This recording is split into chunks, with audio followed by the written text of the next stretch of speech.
ఖమ్మం జిల్లా వెలుగుమట్లకు సంబంధించినటువంటి ఇష్యూలో రాష్ట్ర ప్రభుత్వం ఎట్టకేలకు దిగొచ్చింది. ఏదైతే పేదలు అక్కడ ఇళ్ల నిర్మాణం చేసుకొని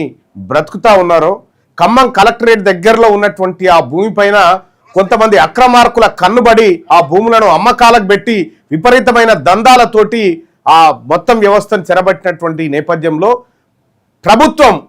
హైకోర్టు ఆర్డర్ను బూచిగా చూపిస్తూ ఆ ఇళ్లను నేలమట్టం చేసింది. ఇదే నేపథ్యంలో తెలంగాణ రాజ్యాధికార పార్టీ ఖమ్మం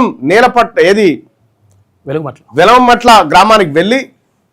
ఆ పరిస్థితిని చూసి అక్కడ ఉన్నటువంటి బాధితులతో మాట్లాడి ఎట్టి పరిస్థితిలో అక్కడ ఆ క్షణానికి నేను హామీ ఇచ్చిన, నేను ఇక్కడ ఎమ్మెల్సీగా చెప్తా ఉన్నా,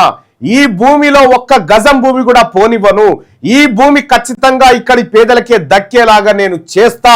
ఇందులోంచి ఎట్టి పరిస్థితిలో భూమి పోనివ్వనని చెప్పి ఆ రోజు ప్రజలందరికీ మాట ఇవ్వడం జరిగింది. పోరాటం చేయడానికి అక్కడ అంబేద్కర్ భవనము నిర్వాసితులు ఉంటున్నటువంటి తాత్కాలిక ఏరియాల్లోకి పోయి వాళ్ళ కష్ట సుఖాలు తెలుసుకొని వాళ్ళ కన్నీటి గాథలు తెలుసుకొని ఆ భూమిని ఎట్టి పరిస్థితిలో పోనీయమని చెప్పి ప్రజలందరికీ హామీ ఇచ్చి ఇలా ప్రభుత్వానికి వెంటనే కలెక్టర్ దగ్గరికి పోయి కలెక్టరేట్కి పోయి కలెక్టర్ రిప్రజెంటేషన్ ఇచ్చి ఇందులో ఉన్నటువంటి ముఠా సభ్యులను వెంటనే అరెస్ట్ చేసి